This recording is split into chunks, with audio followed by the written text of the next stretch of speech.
Slovensko odmietlo a hlasovalo proti návrhu Európskej komisie zaviesť dodatočné clá na elektroautá, pokiaľ ide o Čínu a ich dovoz do Európy.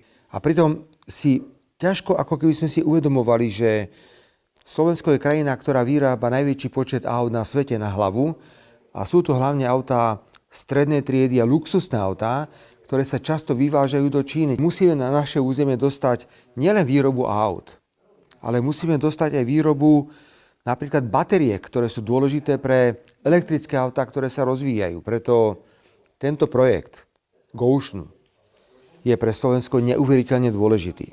Viete, pani redaktorka, ja chápem, že pre čínske pomery je to malá investícia, ale pre Slovensko je to 1,4 miliardy eur.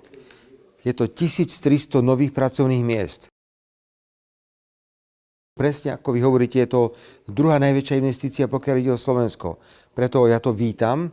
Samozrejme, že nie sú mnohí v Európe nadšení, že Čína prenáša výrobu týchto batériek na Slovensku. Ale to bude dobré pre Slovensko a bude to dobré pre celú Európsku úniu. A dodám, ja som navštívil včera fabriku Gotionu a musím povedať, že presne ako vyzerá Gotion, vyzerá celá Čína. Moderná, inovatívna krajina alebo firma, ktorá prináša nové nápady. Preto bola by obrovská chyba, keby Slovensko možnosť mať takéhoto partnera na svojom území nevyužilo.